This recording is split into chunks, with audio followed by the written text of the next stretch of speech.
आप सभी को जय श्री श्याम। कैसे आप उम्मीद करते हैं सब अच्छे होंगे। प्रेमियों, आज की वीडियो में हम आप सभी को बताएंगे कि भगवान शिव को गुरु कैसे बनाया जाता है। एक एक चीज हम करके दिखाएंगे। मंदिर में मौजूद हैं इस समय, हम आपको सारी विधि करके दिखाएंगे। आपको भी वीडियो शुरू से आखिर तक देखनी है। जैसा बताया जाए वैसा ही करिए। हमने भी ऐसा ही करके भगवान शिव को अपने गुरु रूप में माना और त्रिभुवनपति भगवान शिव ने भी इस नालायक पर कृपा कर दी और अपना शिष्य स्वीकार कर लिया। जिस प्रकार हमने यह प्रक्रिया की थी, विधि की थी, सेम वही आपको बताएंगे। और अगर आप एक एक काम वैसा ही करते जाओगे तो आपको भगवान शिव अपने शिष्य रूप में स्वीकार कर लेंगे। ऐसा हम पूर्ण विश्वास के साथ बाबा के दरबार में खड़े होकर आप सभी को बोल रहे हैं, क्योंकि आप सभी का हमारा ज़्यादातर यही सवाल रहा। वीडियो तो हमने पहले भी बनाई थी, लेकिन उस समय हमने करके नहीं दिखाया था। तो आप लोगों ने नीचे कमेंट किया, आप लोगों के फ़ोन भी आए कि आप करके दिखाओ ताकि हम अच्छे से समझ पाएँ। तो एक एक चीज़, क्या क्या सामान लेना है, कैसे करना है, किस प्रकार भगवान शिव गुरु बनेंगे, किस प्रकार हमारी परीक्षाएं ली जाएंगी, सब कुछ एक एक बात यहाँ आपको करके दिखाऊंगा।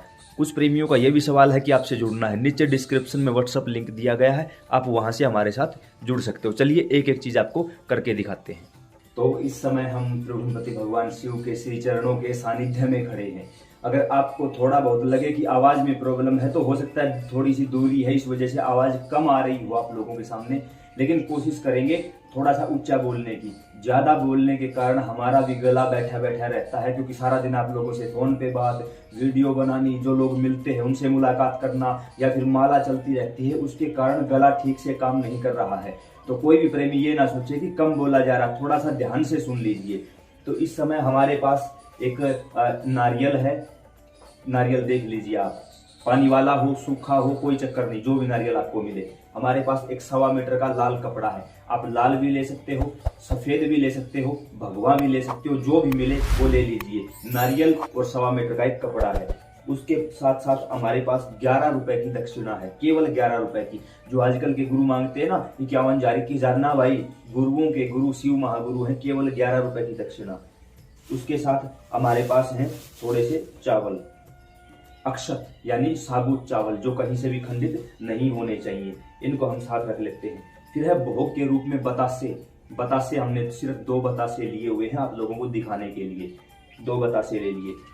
दीपक के रूप में हमारे पास कपूर है, तो हम कपूर प्रज्वलित करके भगवान शिव को समर्पित करेंगे। तो हमारे पास कपूर है।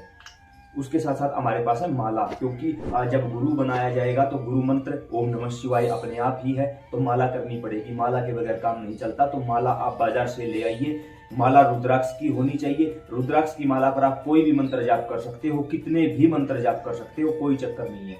माला कैसी होनी चाहिए? माला में 108 मन के होने चाहिए। कहीं से भी माला खंडित नहीं होनी चाहिए, टूटी फूटी नहीं होनी चाहिए, कोई भी मन का टूटा फूटा नहीं होना चाहिए।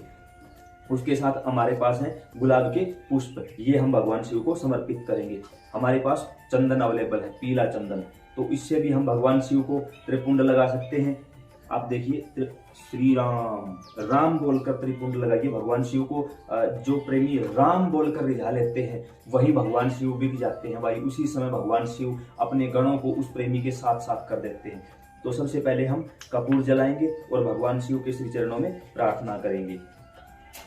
ये हमने श्री राम जय राम जय जय राम, श्री राम जय राम जय जय राम, श्री राम जय राम जय जय राम, श्री राम जय राम जय जय राम।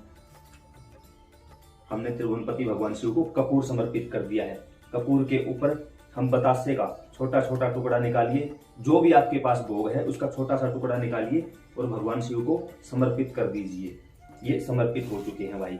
और इस प्रसाद को भी आप यहीं रख दीजिए। जो नारियल है इन सभी को यहाँ रखें। पास में जल होना बहुत जरूरी है। कोशिश करिए जल आप अपने घर से लेके मंदिर में जाओ। ये काम मंदिर में करना है। सोमवार को, अमावस्या को, किसी भी त्योहार को ये काम आप कर सकते हैं। अपने दाएं हाथ में जल लीजिए, क्योंकि आपको संकल्प लेना पड़ेगा। संकल्प का मतलब है कि हम भगवान को अपना एड्रेस, अपना पता बता रहे हैं। हे त्रिभुवनपति भगवान शिव, मेरा नाम ये है, पिता का नाम ये है, या फिर महिला है तो पति का नाम ये है, गोत्र ये है, इस जगह का स्थायी निवासी हूँ। इस समय आज का दिन ये है। वो दिन बोलो, वो वार बोलो, वो तिथि बोलो, वो समय बोलो, वो जगह बोलो। इस समय यहाँ का निवासी हूँ, इस समय ये है। और प्रभु, हम आपको, यह दास आपको अपने गुरु रूप में स्वीकार करना चाहता है। मैं किसी भी प्रकार से आपके लायक नहीं हूँ, फिर भी प्रभु मैंने संतों से सुना है कि आप सभी को स्वीकार करते हो, जिसको कोई भी स्वीकार नहीं करता उसे आप स्वीकार करते हो, तो इस नालायक को भी अपनी सेवा में लगा लीजिए, इस दास को भी स्वीकार कर लीजिए। ऐसा बोल के यह जो जल है नीचे की ओर छोड़ दीजिए। यह हुआ आपका संकल्प। अब भगवान शिव के जो गण हैं वो एक्टिव हो चुके हैं कि इस नाम का कोई प्राणी यहाँ बैठा है और अब ये भगवान शिव को गुरु रूप में स्वीकार करने आया है। तो सबसे पहले आपने कपूर या दीपक जो भी था प्रज्वलित कर लिया है, आप पुष्प अर्पित करोगे। हे त्रिभुवनपति भगवान शिव, पुष्प स्वीकार करिए। जो भोग था वो आपने पहले ही कपूर पर दे दिया है, बाकी इसको अलग रख दीजिए। यहाँ रखोगे तो जल डालोगे उस समय भीग जाएंगे, कोई काम नहीं आएंगे, थोड़ा सा साइड रख दीजिए। उसके बाद आपके पास जो भी माला है उस माला को आप भगवान शिव के शिवलिंग पर स्थापित कर दीजिए। शिवलिंग पर स्थापित करोगे और बोलोगे कि हे प्रभु, इस दास के साथ साथ इस माला को भी अभिमंत्रित कर दीजिए, सिद्ध कर दीजिए, जागृत कर दीजिए, क्योंकि इसी माला पर आपका यह दास ओम नमः शिवाय महामंत्र का जाप करना चाहता है। थोड़े से जो अक्षत थे आपके पास, उन अक्षत को आप भगवान शिव को समर्पित कर दीजिए। अक्षत समर्पित हुए। जो आपने यह पोटली बनाई थी जिसके अंदर आपने 11 रुपए की दक्षिणा, नारियल और लंगोट नहीं कह सकते, बाबा का 1.25 मीटर का कपड़ा जैसा भी था, वो आप भगवान शिव के श्री चरणों में समर्पित कर दीजिए। इसके बाद आप भगवान को जल चढ़ाओगे। जल सबसे पहले गणेश भगवान को चढ़ाया जाएगा। श्री राम जय जय राम, यह बोलते हुए श्री राम जय जय राम, श्री राम जय जय राम, श्री राम जय जय राम, श्री राम जय जय राम, श्री राम जय जय राम, श्री राम जय जय राम, श्री राम जय जय राम। बचा हुआ जो जल है उसे आप नंदी भगवान के उठे हुए पांव पर श्री राम जय जय राम यह बोलकर जल आप समर्पित कर दोगे। यह हुई एक सिंपल सी प्रक्रिया जिसके द्वारा आपने त्रिभुवनपति भगवान शिव को अपने गुरु रूप में वर्ण कर लिया है। और एकमात्र त्रिभुवनपति भगवान शिव ही हैं जो किसी को स्वीकार नहीं करता, जिसको संसार ठुकरा देता है उसे हमारे त्रिभुवनपति भगवान शिव स्वीकार करते हैं। इस नालायक को भी इन्होंने ही स्वीकार किया। इसी विधि के द्वारा भगवान शिव को आप अपने गुरु रूप में स्वीकार करिए। उसके बाद यहाँ से आपने जो माला ले रखी है वो माला को उठाइए। इस समय भगवान शिव के इस पवित्र शिवलिंग के अंदर जो एनर्जी थी, जो वाइब्रेशंस थी, या जो इस समय इस वायुमंडल में भगवान शिव के गण जागृत रूप में काम कर रहे हैं, उन सभी की शक्ति इस समय इस माला में समाहित हो चुकी है। यह माला अभिमंत्रित जागृत हो चुकी है। विश्वास सबसे बड़ी चीज है। मानो तो मैं गंगा माँ हूं, ना मानो तो बहता पानी। अगर लगता है कि ये सब कुछ ढकोसले हैं तो ये वीडियो छोड़ के आप चले जाइए, यहाँ आपका कोई काम नहीं है। उसके बाद इस माला को उठाइए, गोमुखी के अंदर रखिए और यहीं बैठकर आपको भगवान शिव के दरबार में बैठकर आपको 11 माला करनी होंगी ओम नमः शिवाय महामंत्र की। अगर आपके घर में नेगेटिविटी है यानी कि भूत प्रेत की समस्या है तो ओम नमः शिवाय ओम आगे पीछे ओम लगा के जाप करोगे, मंत्र लोक हो जाएगा। आपके शरीर पर एक दिव्य प्रभाव के रूप में मंत्र काम करेगा। उसके बाद यहाँ जो 11 माला करोगे, 11 माला करने के बाद इस माला को अपने गले में धारण करोगे। गले में धारण करके 2 मिनट बैठे रहो, कुछ मत बोलो। खड़े रहो, बैठे रहो। 2 मिनट कुछ बोलना नहीं है, सिर्फ शिवलिंग की तरफ देखना है। इन 2 मिनटों में माला की पूरी शक्ति आपके शरीर में समाहित हो जाएगी। और उसके बाद इस माला को यहाँ से निकाल दीजिए। आप निकाल के गोमुखी के अंदर रख लीजिए। फिर भगवान शिव से प्रार्थना करिए कि प्रभु आप इस दास को शिष्य रूप में स्वीकार कर लीजिए और मुझे कोई ना कोई संकेत दीजिए जिससे मैं समझ सकूं कि भगवान शिव ने मुझे स्वीकार कर लिया है। उसके बाद यहाँ आपको एक नियम बनाना होगा, भगवान शिव को बता के जाना होगा कि प्रभु मैं लगातार 11 दिनों तक आपके मंदिर में जल चढ़ाऊंगा और मंदिर में जगह है तो हर रोज मंदिर में माला करूंगा, घर में जगह है तो हर रोज घर पे बैठ के माला करूंगा। 11 दिनों तक आपको लगातार, सुबह करोगे तो सुबह, शाम को करोगे तो शाम को 11 माला ओम नमः शिवाय मंत्र की करनी पड़ेगी।